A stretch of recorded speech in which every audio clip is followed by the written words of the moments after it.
afternoon, James. Thanks for finding the time so we can collectively get together and have a discussion just to basically discuss, you know, how our working relationship's gone, how we're delivering what you in your current position in your team require in terms of the supply chain, and basically discuss how long we've working together. But I have a bit of a confession to make. On the way down with Caroline and Rob, I was adamant that we'd work together around about 3 years, and Caroline's told me that it's actually nearer 5. And I'm wondering, really, from your point of view, where's that time? How did the journey begin, and where has that time actually gone? Because it don't feel like 5 years to me. It's flown by. I was surprised. 5 years. So it was the beginning of 2019. Wow. At that moment in time, the business that I was with, we were looking at different solutions so that we could still have local supply chain. We were looking at not just the supply chain, it was more the support. So we have a supply partner. You know, it's not, we like to work like that, but it's also to have the support with the systems. You know, that was the key for us. You know, we never had a system in place. We wanted to have a clean ordering system, which would give us a nice consolidated invoice as well, because that was taking quite a lot of time as well with our business, having that many homes. So to have the flexibility of having a fresh fruit and veg supplier and a butcher within 20-25 miles of a home is a huge selling point for a care home. Now, if I remember rightly, you saw that as quite a bit of a risk at the time, because you had either worked with or been approached by a number of procurement companies, stroke brokers at that time, and you, regardless of our discussions and what I promised to deliver, there was that nervousness within the business to make the change, especially as it now turns out to be 5 years and not 3, to be at the start of the first lockdown. I mean, that must have been really scary times. Yeah, we did our due diligence. You know, we had numerous meetings with our incumbents at the time, but it was time to make a move. You know, the systems in place that we were shown on the first meeting was definitely of interest to us, and to also come on board and work with you to develop, you know, a care element to your system, which is Cater Cloud, was really keen for us. We had quite a different business model at the time. We had 150 plus homes, and we wanted to make sure that the recipes could be created by the chefs individually. We didn't want to have one menu fits all, because what works in Scotland is going to be different from what works on the South Coast. So, you know, we wanted to make sure that the chefs still had that autonomy, but we wanted to make sure that the price point was right.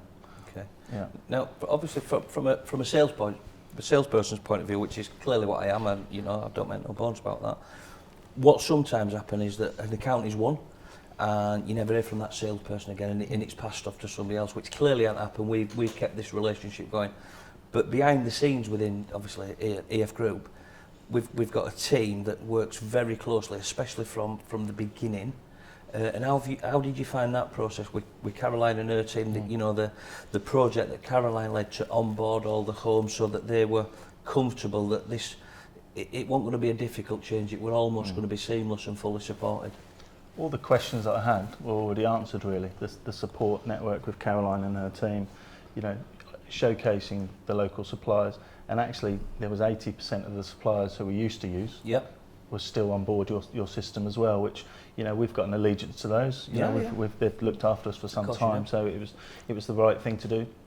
But working with Caroline and the rollout strategy, the communication was key. You know, working with the chefs, we had constant sort of webinars, and it also was at the beginning of lockdown as well. So to roll out a huge change like that was totally seamless was you know, fantastic. And from your point of view, Caroline, where obviously I've seen on a daily basis when I'm in the office that you've got these constant meetings with your team running various projects for various accounts, to, you know, from ongoing accounts and new accounts to on board.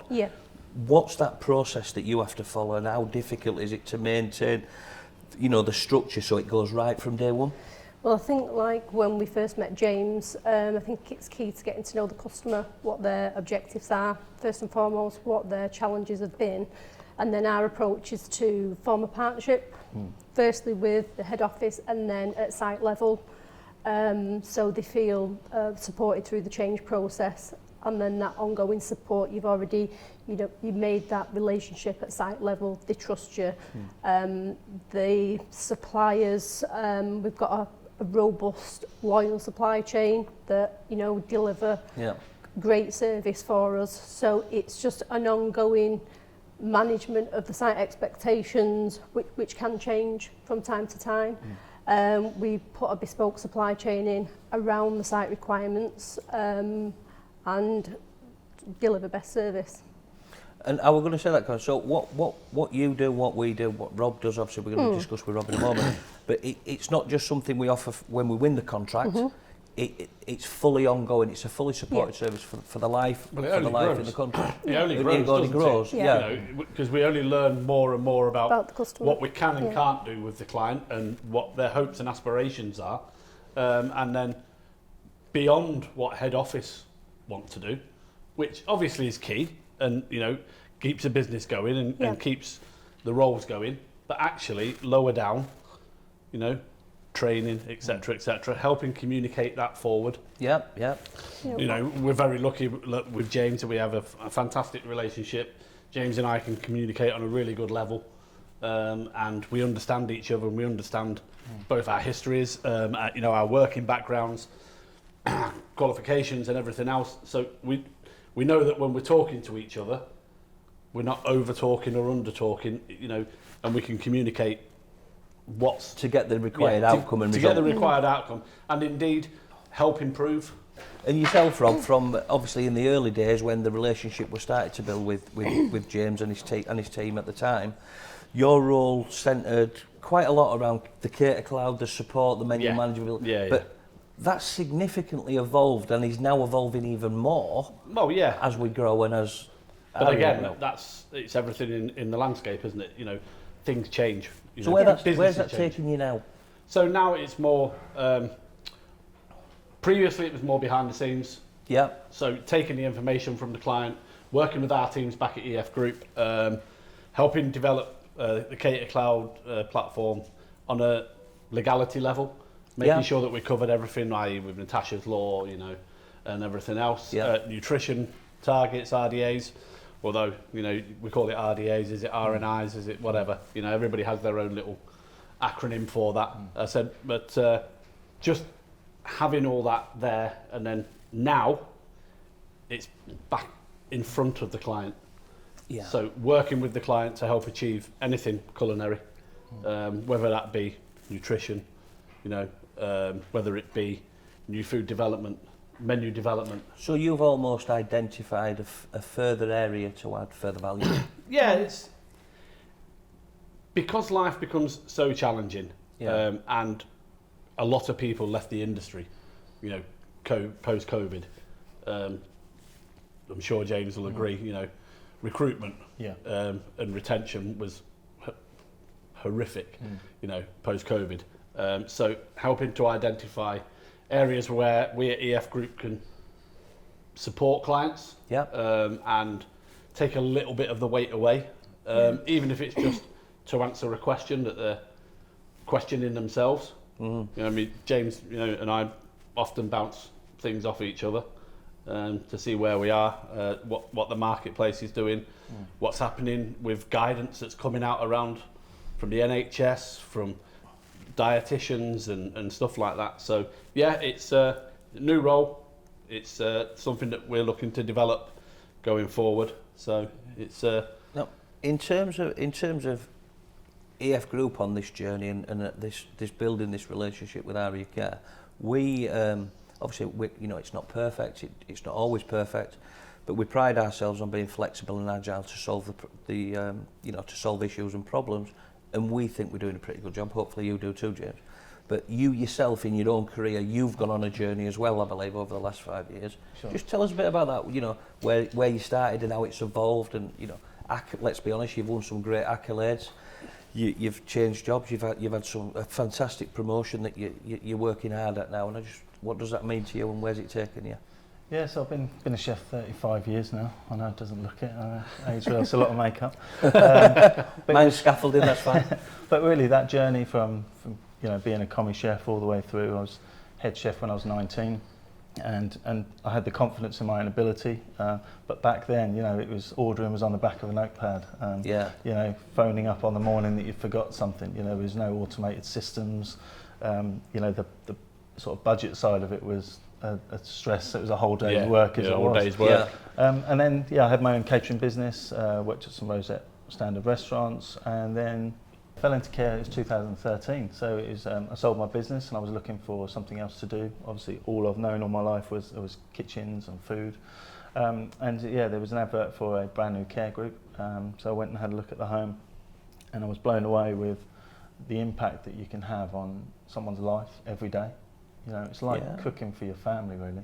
I think once you said to me, food's medicine. Food is medicine, yeah. So, you know, when you really look at your clientele, and this, you know, elderly care, and you look at food and what it does to the body and the nutrients it releases, you know, and you're cooking for them every day, that really changed my whole outlook on care. And I think that's, sorry to interrupt, James, I think that's actually a really, really important point, because getting chefs into care catering is hard. Definitely. Because all the colleges, etc., they all want to promote getting into this Michelin star restaurant, getting into this, you know, restaurant, and doing this and doing that. But actually, the rewards from working, you know, in this environment are just unbelievable. Well, Rob, you've spent the whole day here in this beautiful home in the kitchens. Yeah.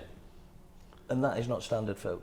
No, that is beyond hotel standard, restaurant standard. Yeah, it's as good as anybody's going to turn out. Yeah, it's cracking food. They're a cracking team. We've had an absolutely brilliant day, and just to see, you know, people's faces light up when they're getting their meals. So what better reward can you have? No. You know, it's amazing. You know, and we need to do more to help promote that and promote care catering, because it's something that really, really needs a light shining on it, because the rewards can be so magnificent. Yeah. So when you went there, James, obviously that's what, you know, that's what made it very attractive to you. Yeah. So how did it begin? Did you join immediately, or did you go away and think, oh, is it for me? That type of thing? I took the position, and work-life balance was something I wasn't used to.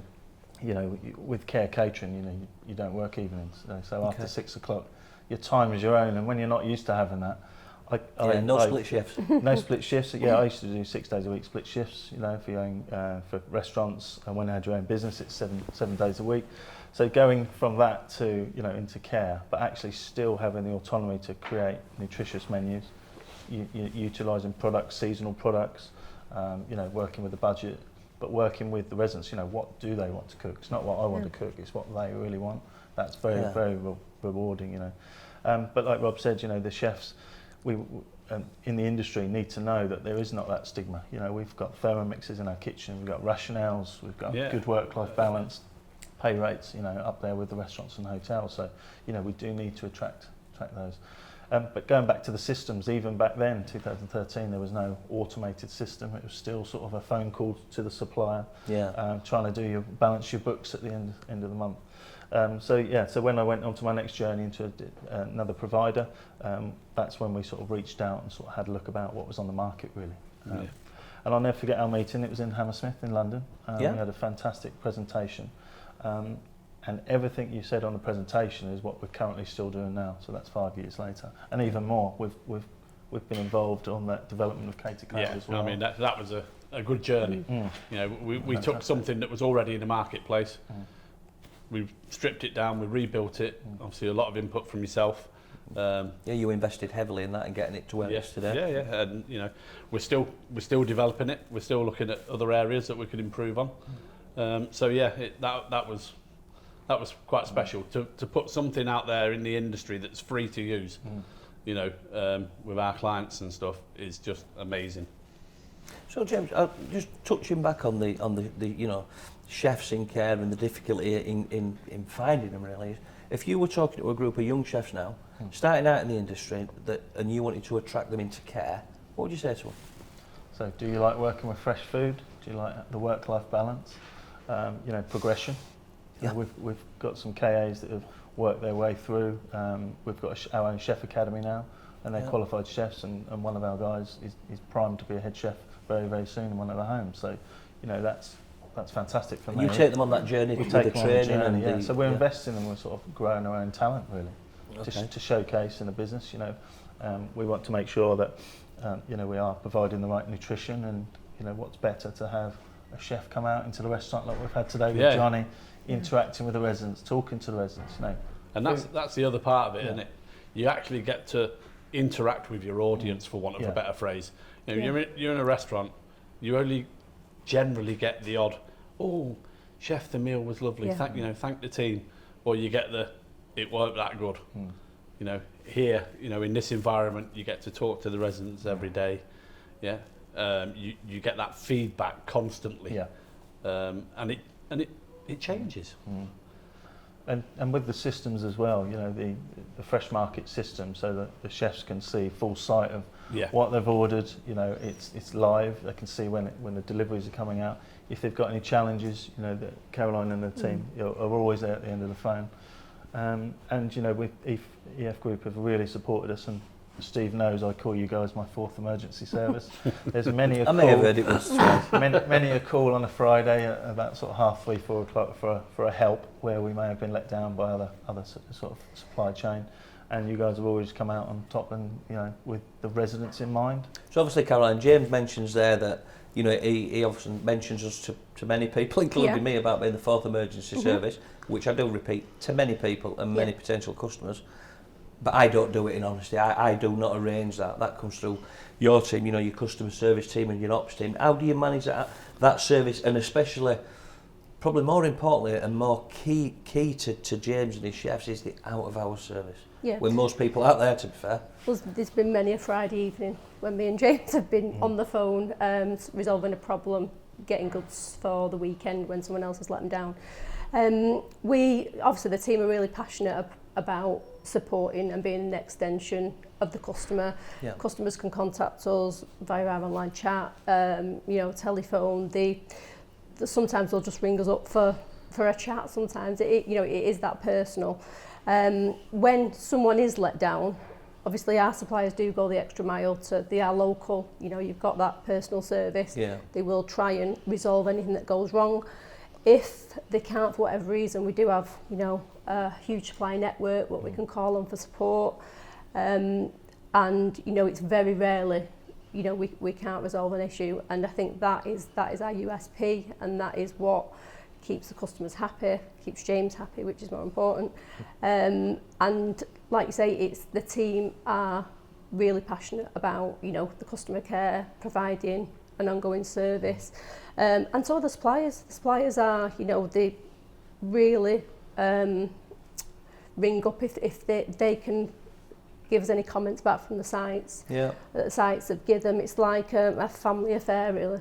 Well, they appreciate the business that all care groups, Yeah. you know, that Aria Care give to them, because it's supporting the local economy by, you know, promoting jobs and promoting local Exactly, local yeah. businesses, which you're heavily involved in also, Rob. Is that you know, the supply chain and the discussions in and around it, and how they can improve and benefit, you know, local. Well, again, yeah, service it comes back to, you know, a lot of the things that we've done in the past and that we're looking at going in the future.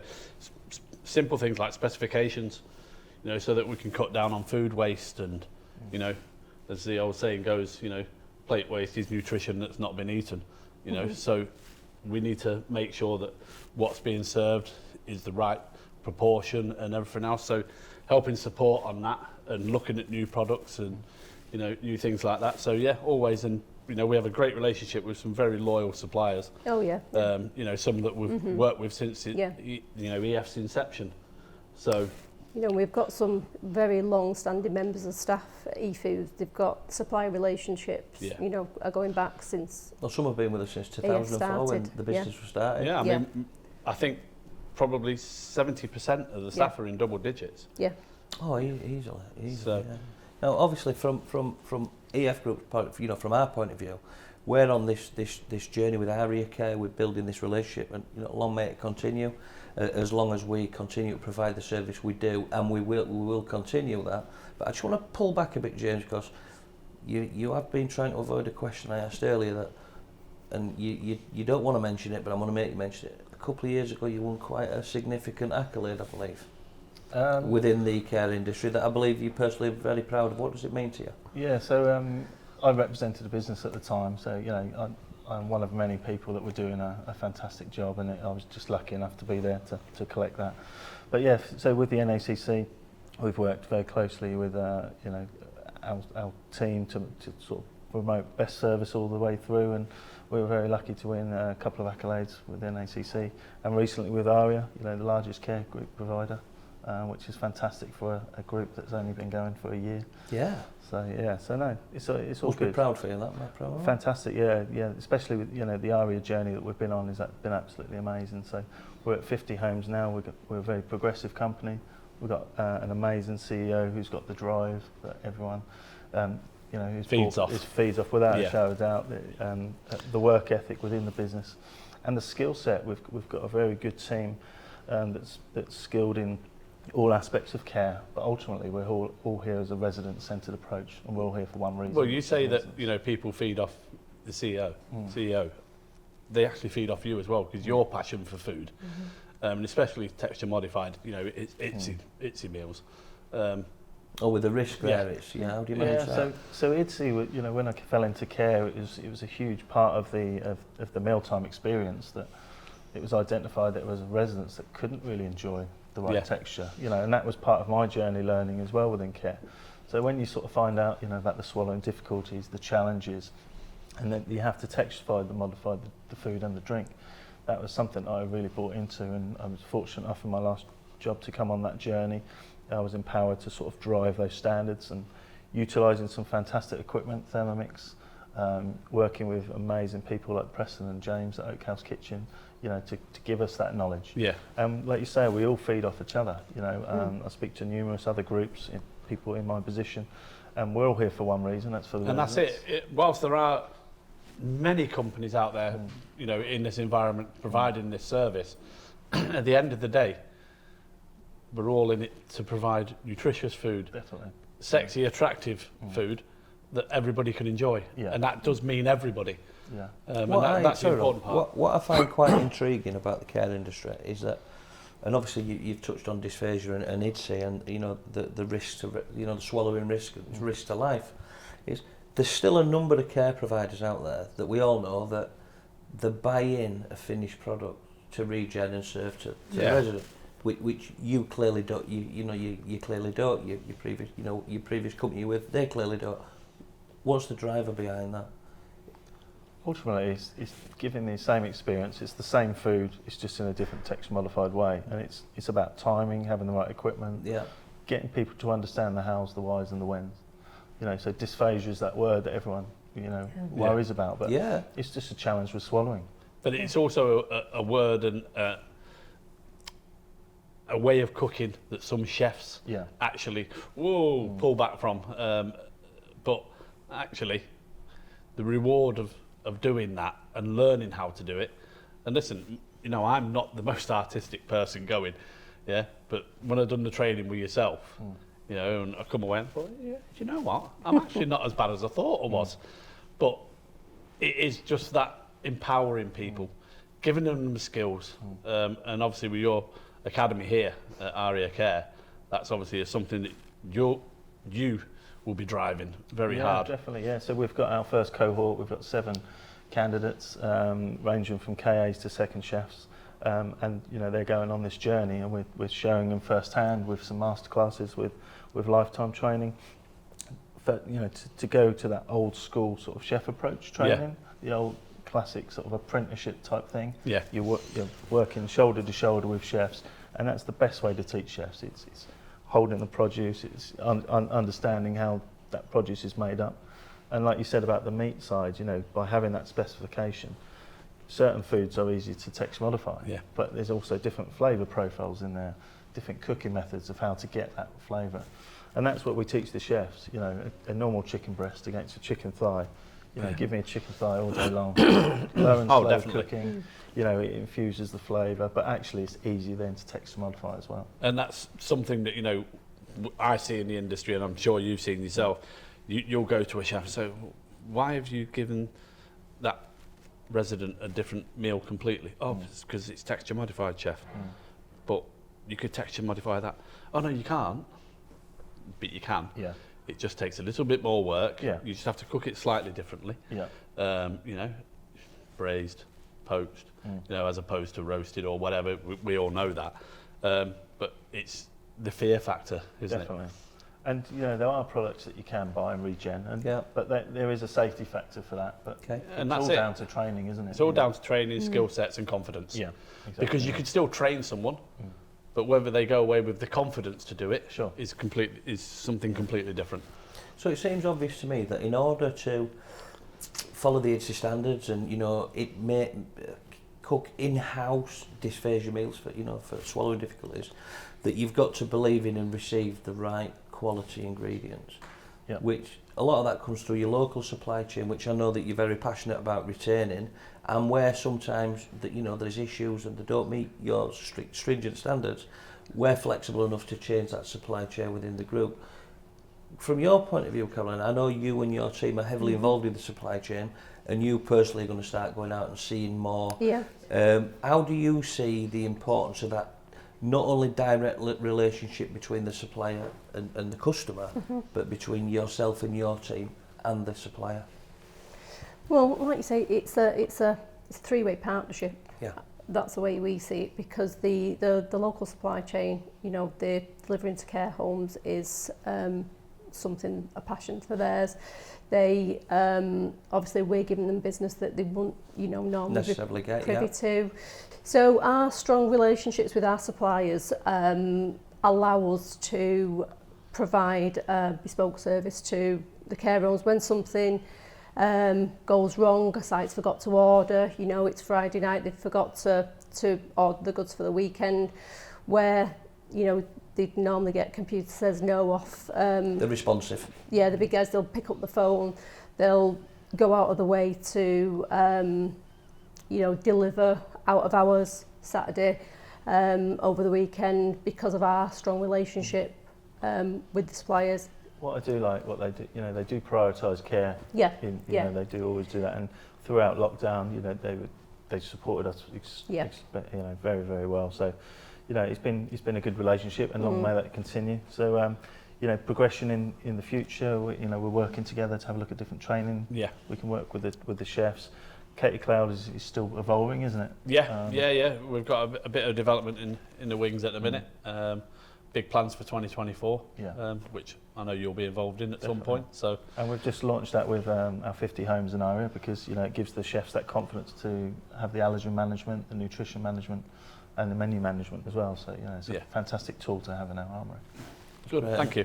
What, just one last thing from me, James, really, is what, obviously you use most of the systems as a service, and the support throughout Aria Care, you use it all. But if you had to sit down and spend a bit of time and think, what could we do better to further support not just you, you know, but the care industry in general, and potentially other sectors that we work with, what could we do better to add further support?